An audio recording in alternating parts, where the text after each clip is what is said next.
Paz do Senhor, meus irmãos, sejam todos bem-vindos. São 9 horas da manhã, hoje, domingo, dia 30 de agosto de 2020. Estamos começando mais uma escola bíblica. Eu agradeço a sua participação, o seu desejo de estudar a palavra de Deus, através desse humilde servo do Senhor. Amém? Nesse trimestre estamos estudando a carta de Tiago, que tem o tema Perspectivas para uma vida cristã relevante. Então, uma carta muito boa, muito maravilhosa, aplicações tremendas para o nosso dia a dia. E hoje nós vamos comentar a lição número 9. A lição número 9, os projetos humanos e as suas expectativas.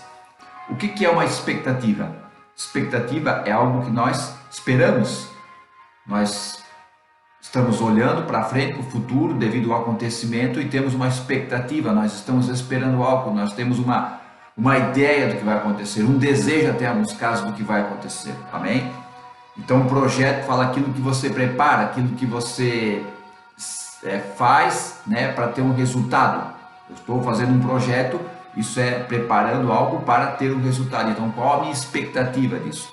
E o texto-chave para a nossa meditação é Tiago, capítulo 4, versículo 14. Digo-vos, não sabeis o que acontecerá amanhã, porque que é a vossa vida é o vapor que aparece por um pouco e depois se desvanece. Amém? E o texto bíblico para a nossa meditação é Tiago, capítulo 4, versículo 13 a 17. Acompanhem comigo. Que diz assim: Eia, agora vós que dizeis, hoje ou amanhã iremos a tal cidade, e lá passaremos um ano, e contrataremos e ganharemos.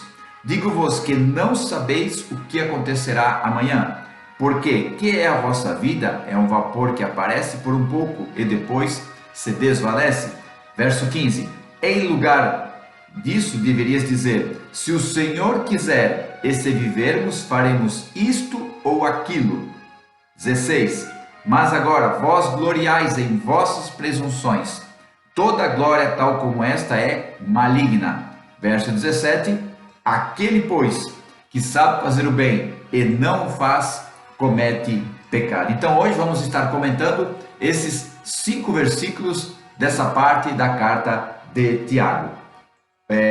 Essa comunidade de fé que Tiago escreveu, apesar dali no começo, no capítulo 1, verso 1, diz que é para as 12 tribos que estão dispersas. Então eu entendo que eram judeus convertidos ao cristianismo que moravam ali em volta da Palestina, em volta de Israel, ok? Moravam ali nas regiões gentias, porque gentil é toda pessoa que não é judeu. Então eu entendo que Tiago escreveu por uma comunidade judaica convertida ao cristianismo. E essa carta é uma carta muito difícil, gente. Então Tiago, do começo ao fim, ele trata de assuntos, um pedido de mudança das atitudes que eles tinham. Então é por isso que é uma carta universal, serve para toda categoria de cristão. Aqueles que seguem a Cristo, essa carta é maravilhosa por isso, porque ela nos dá uma vida prática cristã, porque ela foi escrita para todos os cristãos, apesar de ser para uma comunidade judaica convertida ao cristianismo, ela serve para nós. Mas como você pensa, uma carta escrita há quase 2000 anos para uma época que tinha um pensamento diferente, tinha uma cultura diferente, as pessoas eram diferentes, como que ela poderia ser escrita para nós nos nossos dias? É porque é a palavra de Deus. O próprio Cristo disse, passará os céus e a terra, mas as minhas palavras não hão de passar.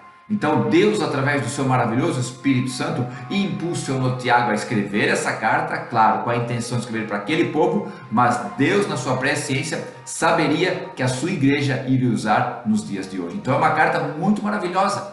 E se a igreja se atentasse nos ensinos que ela tem, na chamada de atenção que ela tem, na exortação que ela tem, a sua vida cristã seria muito melhor. Você veria os exemplos práticos que Tiago usa para a nossa vida cristã. Por exemplo, no começo ele já diz que eles achavam que as tentações e as provas vinham de Deus. E Tiago diz, não vem de Deus não. vem da própria natureza carnal de vocês. O que vocês estão passando é por causa da natureza carnal de vocês. Vocês estão sendo atraídos pelo próprio pecado de vocês, porque cada ser humano tem uma área, ele é engodado, isso é enganado pelo seu pecado. Outra coisa, eles ouviam a palavra, mas não praticavam a palavra. Eles faziam acepção de pessoas. Eles faziam muito o quê? Cometiam preconceito, porque entrava um rico, tratava o cara muito bem, vem aqui na frente de todo mundo, dá uma breve palavra. Entrava um pobre, pode entrar, mas fica no cantinho aí. Então realmente eles tinham acepção de pessoas. Outra coisa, diziam que tinha fé, mas não tinham obras. Não é só a questão de um espírito altruísta ou de fazer alguma ação social, não é essa a questão, é as atitudes deles. Tá entendendo? Não é só a questão, eu tenho que ajudar alguém para demonstrar a fé que eu tenho. Não! Aqui é muito mais além disso. Os textos, os temas são mais profundos. Não fique só no raso. Então, a primeira ideia que temos é porque eles não ajudavam ninguém. Tem que ajudar alguém, tem que ajudar aqui na vaquinha da igreja, porque a fé sem obras é morta. Ok, pode ser ter essa aplicação, mas aqui era muito mais profundo. Eram as atitudes cristãs deles que não demonstravam a fé que eles tinham. Não, as obras não salvam, mas as obras acompanham a salvação. As obras são resultado da salvação. Então, diziam ter uma fé, mas não tinham as obras que evidenciavam essa fé. Não a questão do altruísmo, mas sim as atitudes deles. Outra coisa, eles falavam o que bem pensavam. Como o Tiago diz, eles não dominavam a língua. E Tiago usa ali uma coisa maravilhosa, fala do cavalo no controle do freio, fala ali do navio que é dominado pelo leme. Então Tiago diz que uma língua pode colocar fogo numa floresta toda. Então ele mostra o que? Eles falavam o que pensavam, não mediam as palavras. Outra coisa, eles tinham muitas dissensões. O que é? É desentendimentos, brigas, discussões. Dá a entender que havia ali uma falta de concordância. Então olha só o nível desse grupo que se dizia cristão, que era cristão, ok? Só que eu entendo que era um grupo que vivia uma religião cristã e não uma vida cristã. Uma religião cristã é fácil, muito fácil você viver. Agora, uma vida cristã, meu irmão, é muito mais difícil, mas é melhor. Entenda tudo o que Tiago está falando para aquele povo e aplique na sua vida. Veja onde você se encaixa, veja o que você precisa mudar. Ok? Que o Espírito Santo te ilumine, te dê direção, te dê discernimento e tu use essa palavra, essa carta poderosa para mudar tuas atitudes, para o teu relacionamento com Deus e com o teu próximo melhorar, ok? E agora, hoje, a lição número 9, da questão dos projetos humanos. Tiago é muito categórico, tocar num ponto que eles estavam dando uma importância maior, que eram os projetos deles, as ações materiais que eles pensavam, ok? No verso 13, que é a primeira parte, a lição está dividida em 5 partes. Para cada versículo ele fez um tópico, achei muito bom. Então, primeiro ponto da lição, plano de palha. Entendo que ele usa o termo palha para dizer que a palha ela é facilmente assoprada pelo vento, se tocar fogo ela se queima logo, então ela desaparece logo, é um plano de palha, não vai dar em nada. Mas olha o que Tiago diz no verso 13, acompanhe comigo, fica com a tua Bíblia aberta, de preferência na tradução João Ferreira de Almeida, corrigida e revisada, ok? Vamos lá, então verso 13, eia, agora vós dizeis, hoje ou amanhã iremos a tal cidade, e lá passaremos um ano e contrataremos e ganharemos. Então Tiago está dizendo qual era o desejo deles, está apontando, está mostrando qual era a principal vontade deles, qual era o desejo, o que eles tinham realmente em fazer no coração. Então tudo isso mostra o quê? Uma vida material. É errado de planejar? Não, não é errado planejar. É errado se preocupar com o futuro? Não, não é errado se preocupar com o futuro. Mas olha o que Tiago está dizendo. Essa palavra eia ali fala do que? Fala de conduzir por um impulso. Eia, como diz lá em Gênesis, eia, vamos preparar tijolos. Eia, vamos construir aqui uma grande cidade, uma torre que toque aos céus. Então isso dá a ideia de que? Ali nesse termo grego, eia, dá a ideia do impulso. Essa que é a ideia de Tiago ali. Então, eia, agora vós dizeis, hoje ou amanhã iremos a tal cidade e lá passaremos um ano. Então, que Tiago está chamando a atenção desse? Hoje, agora, amanhã, quer dizer depois. Então qual é a ideia? É logo, hoje ou amanhã, quer dizer, se não é agora, é logo, é depois. Pintava no coração, pintava na cabeça, pintava na mente, já, puf, vamos fazer. Era um impulso que eles estavam sentindo. Hoje ou amanhã iremos a tal cidade, quer dizer, eles já tinham planejado tudo, estavam planejando fazer aquilo, e lá passaremos um ano. Isso, a palavra passaremos ali quer dizer o quê? Viveremos. Então a ideia que era? Era sair de onde eles estavam, ir lá e fixar uma espécie de residência, uma base para trabalhar naquela cidade. E a palavra ganharemos ali quer dizer o quê? Lucro. Então o que Tiago está chamando a atenção deles? Vocês estão planejando ir para um outro lugar e ter lucro. Vocês estão colocando a vida material de vocês em primeiro lugar. E Jesus disse, Mateus 6,33, buscai em primeiro lugar o reino dos céus e a sua justiça, e estas coisas vos serão acrescentadas. Jesus não disse as demais coisas, como temos costume de falar nas nossas reuniões de fé. E o que são estas coisas? Aí no capítulo 6 de Mateus está ali no contexto, o comer, o vestir e o beber. Isso é, as necessidades básicas para a tua vida. Tá entendendo? Então Deus não vai deixar tu passar necessidade, mas vai te dar o suficiente para tu viver. Ah, então é errado buscar riqueza? Não, mas desde que essa riqueza esteja debaixo do propósito de Deus, ok? Então ele diz que eles iam lá naquele lugar, iam viver, mas pensando no lucro. Não estavam pensando em nenhuma questão ministerial, em nenhuma questão de avanço do reino. Eles estavam fazendo um planejamento humano.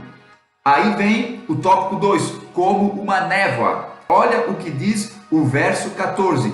Por que Tiago está dizendo assim, ó, eia, vocês estão agindo por impulso, vocês estão indo para uma outra cidade, vão ficar lá um ano e vão ter lucro.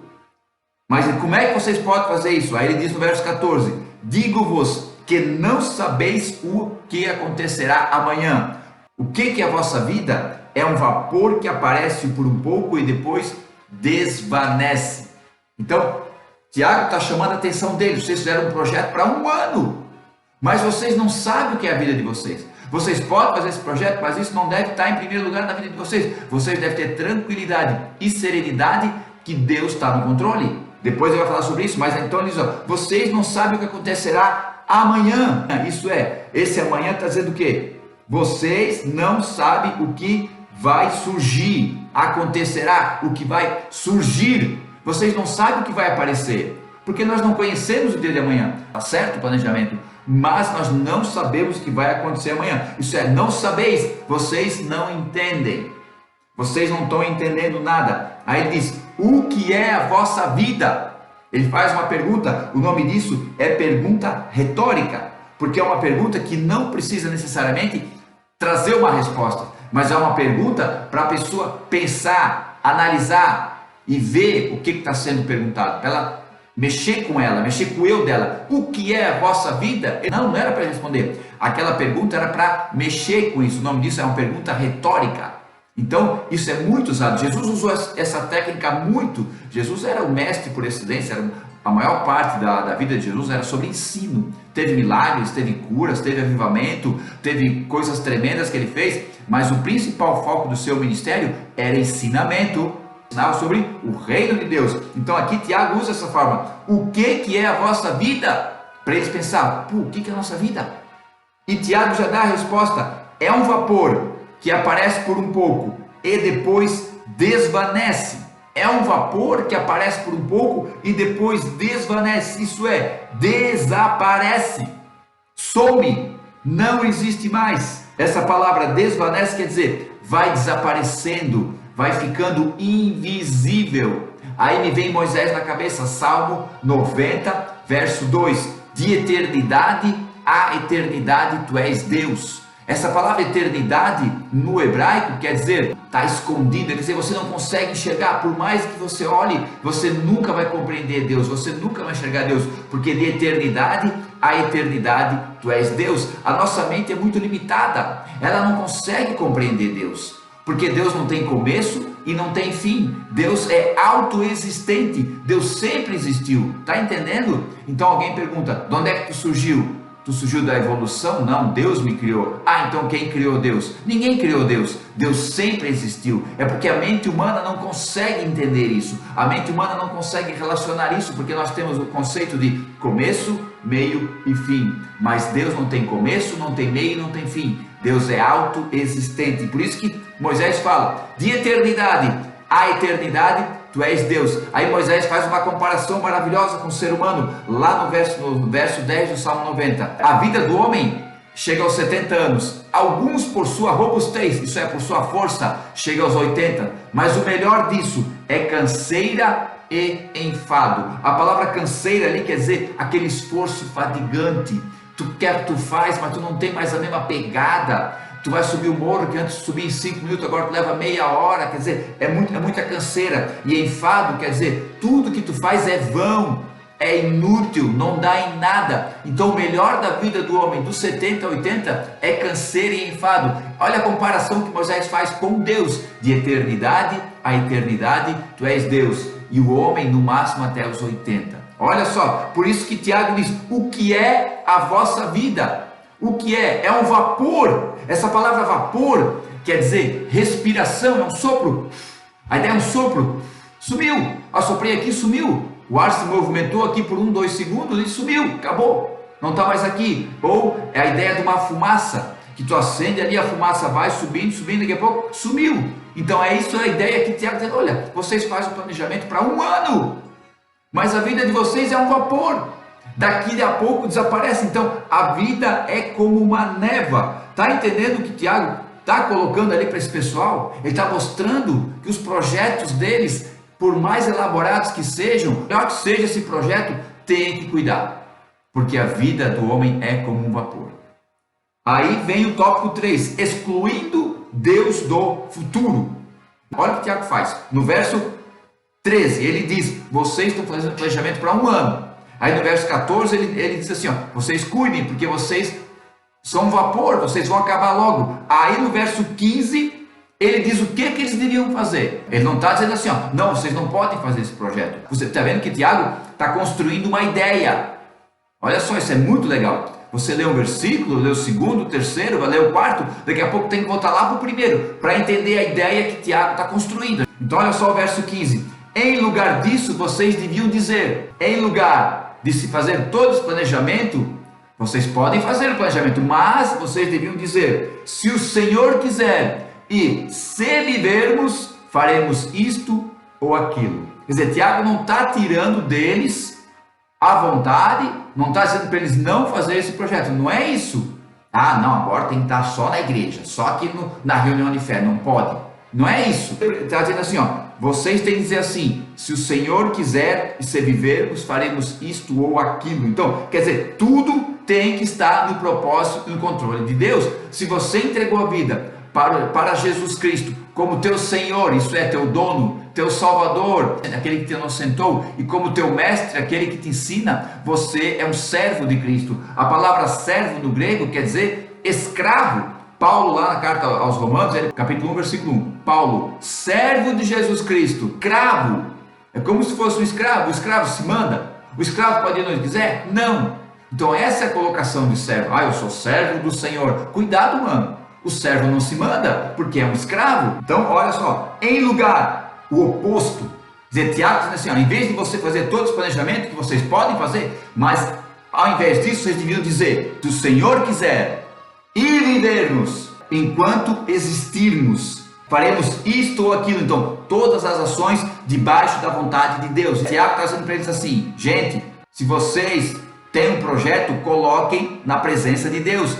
Então, tudo que vocês fizerem, vão lá ficar lá 1 ano, vão ganhar, vão lucrar, tem que estar no propósito de Deus. É isso que Tiago está dizendo para eles.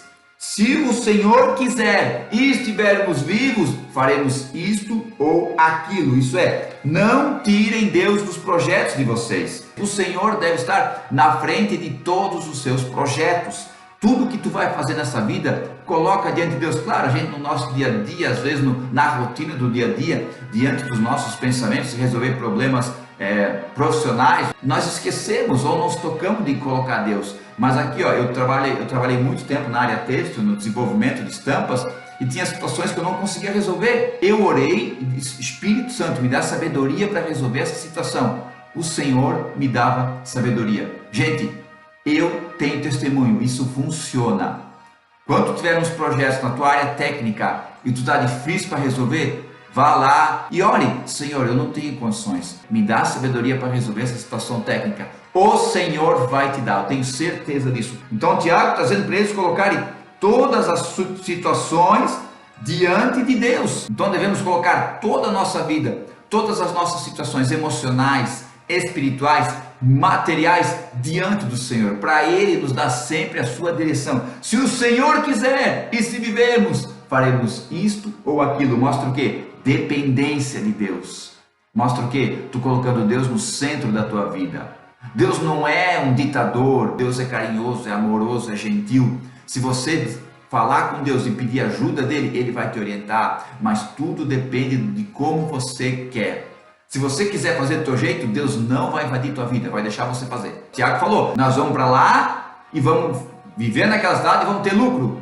Mas vocês deviam dizer assim: se o Senhor quiser. Olha o que o Tiago está dizendo, para nós realmente seguirmos a vontade do Senhor. E Ele tem prazer em direcionar todas as áreas da nossa vida, ok? Tópico 4, a arrogância subliminar. Tiago está chamando eles a atenção, porque eles queriam para outra cidade e fazer as coisas do jeito deles. E Tiago diz para eles: vocês vão passar logo. Vocês deveriam dizer assim: se o Senhor quiser, nós vamos lá e vamos lucrar. Aí Tiago diz para eles por que eles pensavam assim, por que eles queriam fazer aqueles projetos sem Deus. Olha o que diz no verso 16: mas agora, vós gloriais em vossas presunções, toda a glória tal como essa é maligna. Olha o que Tiago está dizendo para esse povo ali. Vida com Deus é maravilhoso, só que nós precisamos saber como nós temos que se comportar, como que nós temos que viver.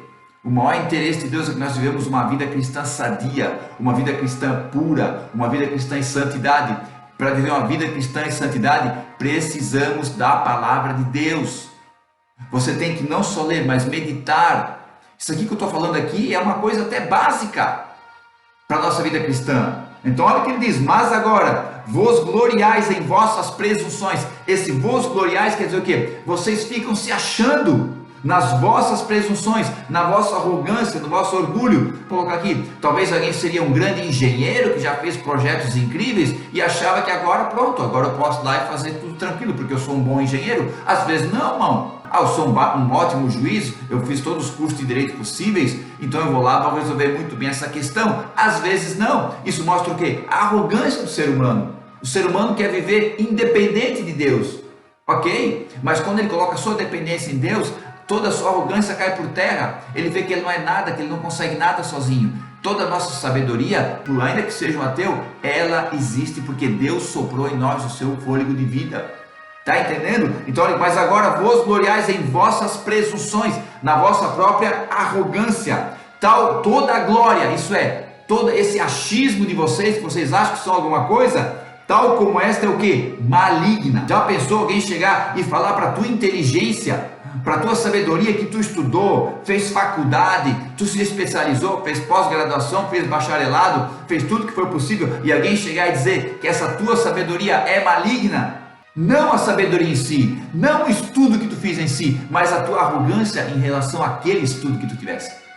Porque olha aqui, gente, quando nós temos um pouquinho mais de conhecimento que outras pessoas em relação a alguma área, nós ficamos arrogantes.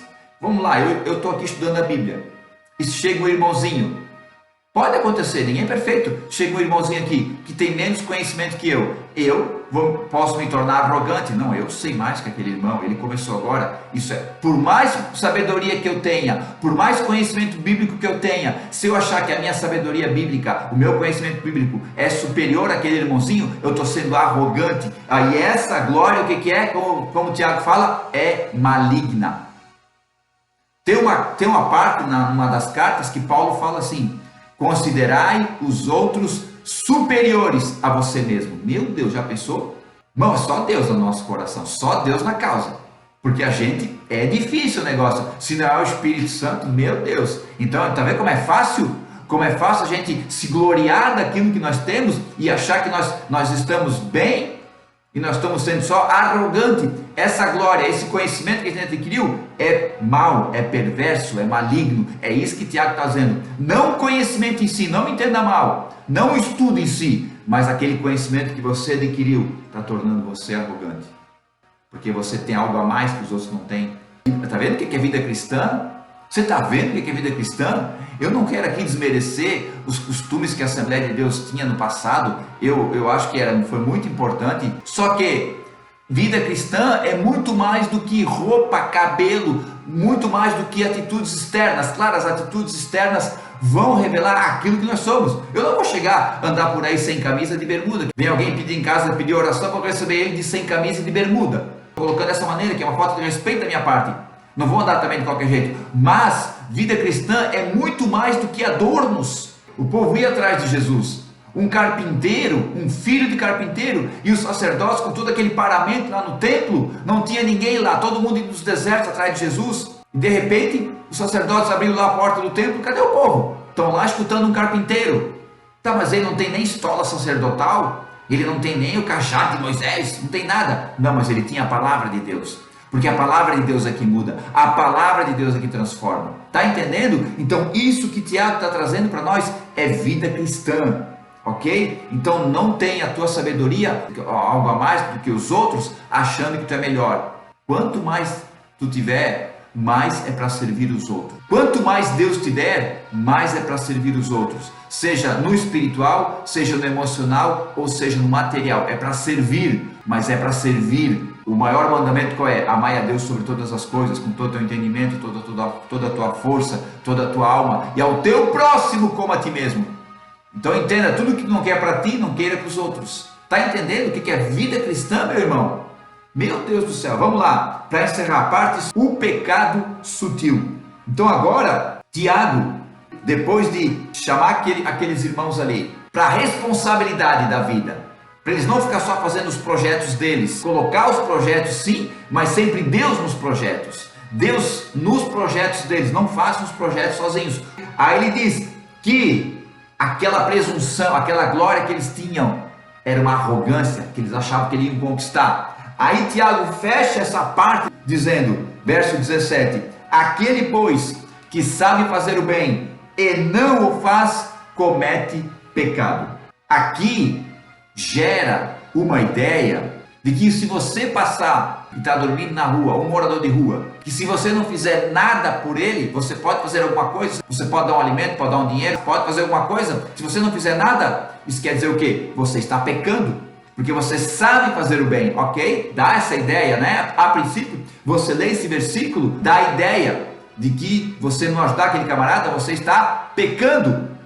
Dá a ideia que se a tua comunidade de fé fazer ali uma vaquinha para arrecadar fundos para ajudar alguém, se você não ajudar, você pode fazer o bem e não ajudar, você está pecando. Então esse versículo não dá essa ideia, só que é muito mais do que simplesmente ter uma atitude altruísta, uma atitude de filantropia, porque a palavra de Deus é muito mais profunda que visões superficiais, que visões no raso.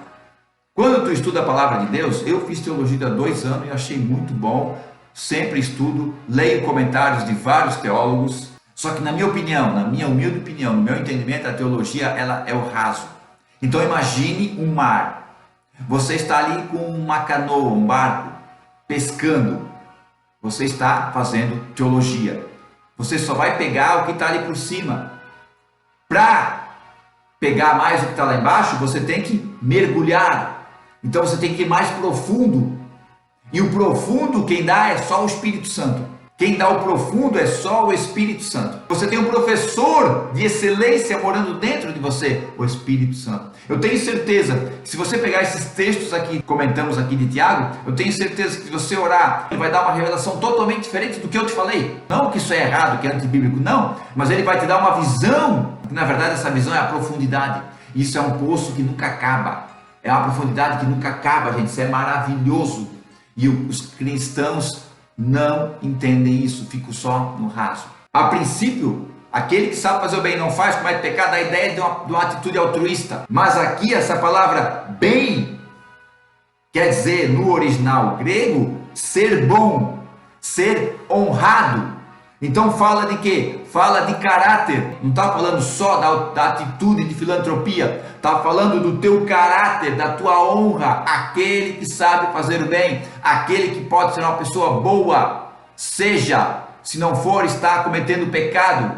Está entendendo? Então quer dizer o seguinte: se tu é um cara que realmente sabe o que é certo e o que é errado, e tu não faz o certo, tu está pecando. Fala de caráter, fala de honra como ser humano. Não é simplesmente fazer um ato altruísta, um ato de filantropia. É muito mais, é tu realmente representar, tu ter uma atitude cristã. Aquele que sabe fazer o bem, aquele que sabe ser honrado, aquele que sabe ser bom, aquele que sabe ter um caráter decente, um caráter justo. Se não fizer isso, está cometendo pecado. É isso que Tiago está dizendo para eles. Por quê? Porque eles só pensavam em si, queriam fazer projetos humanos, não projetos com Deus no negócio. Então só pensavam em si. O caráter deles estava denegrindo, porque pensavam só em si. Agora, o que é pecado? Pecado, a palavra pecado é harmatia no grego, quer dizer errar o alvo. Mas qual é a relação? Por que pecado é errar o alvo? Como é que eu entendo isso? Porque se uma pessoa chegar para mim e dizer: ô Fredo, mentir é pecado, uma mentirinha pequena é pecado, aí eu vou dizer: não, pecado é errar o alvo. Não vai entender. Então por que nós dizemos que pecado é errar o alvo e não damos o real sentido? Simples, porque quando você vai atirar uma flecha, você tem um alvo, você vai atirar a flecha no alvo. Então qual é a finalidade? Acertar a flecha no alvo. Pecado é sair do alvo, é errar o alvo, é sair fora da finalidade, daquilo que Deus criou o ser humano para o adorar, para dar honra ao Senhor, para ter comunhão com Deus. Está entendendo? Então quando o homem desobedeceu a Deus, ele desonrou a Deus, ele perdeu o foco de Deus, ele perdeu o alvo, perdeu a finalidade por causa do pecado. Por isso que a palavra pecado quer dizer errar o alvo. Às vezes conceitos que nós trazemos para os irmãos não são esmiuçados, não são explicados e as pessoas não entendem nada. Aí o que acontece? O povo mais fácil de ser dominado é o povo que não tem conhecimento. Então olha só o que Tiago está dizendo para esse povo: vocês tenham um caráter honrado, tenham uma atitude cristã, sejam um exemplo onde vocês estão, porque se vocês sabem ser exemplo, se vocês sabem ter um caráter honrado, se vocês sabem ser uma pessoa boa e não o fazem, aí sim vocês estão cometendo pecado. Olha a situação dessa comunidade de fé. Como que está a sua vida dentro desse texto aqui? Desse texto que nós conversamos aqui, comentamos. E comentamos muito pouco, nós podíamos ficar aqui horas comentando. Mas eu peço que o Espírito Santo te ilumine. Eu peço que o Senhor, eu oro ao Senhor que o Espírito Santo entre na tua vida e mostre através da palavra as mudanças que tu precisa fazer. Tudo que Jesus fez ali pelas pessoas nos evangelhos de Mateus, Marcos, Lucas e João, tudo que ele fez ali por aquelas pessoas, ele faz para nós hoje em dia. E Jesus nunca recusou alguém, e ele foi para as pessoas mais terríveis. Ele foi para uma mulher adúltera que foi pega no ato. E Jesus não falou assim: quem nunca pecou atire a primeira pedra. Jesus disse assim, ó: quem está sem pecado, quer dizer, quem está sem pecado agora, atire a primeira pedra. Um a um foi deixando ali. Então Jesus tratou aquela mulher pecadora, ele tratou um leproso que era considerado uma pessoa imunda pela sociedade, ele tratou um cobrador de impostos, o publicano, que era uma das pessoas mais odiadas da sociedade judaica, da sociedade de Israel. Jesus tratou todos bem, com amor. Ok? Então tudo que ele fez para aquelas pessoas, ele faz para nós também. As pessoas que ele mais deu nos dedos, as pessoas que ele mais combateu, sabe quem foi? Os religiosos fariseus, os saduceus. Porque os caras tinham a palavra de Deus, e em vez deles abençoar o povo, em vez deles ajudar o povo, o que eles faziam? Eles oprimiam o povo, eles aprisionavam o povo, usavam a palavra de Deus para aprisionar o povo. Certa vez, nos evangelhos, que um dos sacerdotes falou assim: não, a multidão é maldita. Então olha só, um sacerdote, um líder, soltar uma palavra dessa, isso tem um peso terrível diante de uma comunidade de fé. Então que nós possamos ler todos os dias a palavra e meditar nela, medita nela, meu irmão. Amém, queridos? Muito obrigado, Deus abençoe sua vida, um ótimo domingo em família. Hoje à noite tem culto nas congregações, na comunidade de fé. Vá para lá, adore o Senhor, exalte e glorifique o nome dEle, né? E se alimente da palavra. Se alimente da palavra de Deus. Amém, meus queridos? Deus abençoe. Beijo no coração. Fiquem na paz. Tchau.